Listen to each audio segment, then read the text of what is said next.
Assalamualaikum warahmatullahi wabarakatuh. Kami dari kelompok 6 yang beranggotakan saya Siti Nur Hidayah dengan NPM 2086206013 dan ada dua rekan saya. Saya Fuadani Kapturrohmah dengan NPM 2086206036. Dan saya Sinta Yuliana Saputri dengan NPM 2086206055. Akan mempresentasikan hasil diskusi dari kelompok kami yaitu kajian anak dengan hambatan berbicara. Materi yang pertama yaitu pengertian hambatan berbicara pada anak. Gangguan terlambat berbicara atau dalam bahasa Inggris dikenal dengan speech delay adalah kondisi ketika seorang anak mendapatkan suatu kesulitan dalam hal mengekspresikan perasaan atau keinginannya pada orang lain. Hal ini tampak pada kesulitannya dalam berbicara secara jelas. Terhambatnya pola komunikasi dengan orang lain berbeda dengan anak seusianya.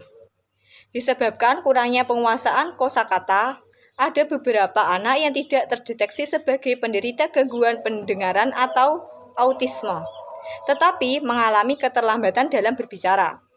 Maka, keterlambatan berbicara termasuk dalam gangguan perkembangan berbicara dan bahasa ekspresif atau sama dengan speech delay. Materi yang kedua, jenis-jenis hambatan pada anak. Yang pertama, disartria. Disartria merupakan kelainan pada sistem saraf, sehingga mempengaruhi otot yang berfungsi untuk berbicara. Yang kedua, apraksia. Apraksia merupakan gangguan saraf pada otak yang membuat anak kesulitan dalam mengordinasi otot yang digunakan saat berbicara. Yang ketiga, Fragile X syndrome. Ini adalah kelainan genetik bawaan yang merupakan penyebab paling umum dari cacat intelektual bawaan pada laki-laki serta autisme. Sekitar 30% anak-anak dengan FXS mengalami autisme. Yang keempat adalah gagap. Gagap adalah gangguan bicara berupa pengulangan yang tidak disengaja, memperpanjang suara dan ragu-ragu atau berhenti sebelum berbicara. Materi yang selanjutnya yaitu faktor penyebab hambatan berbicara pada anak.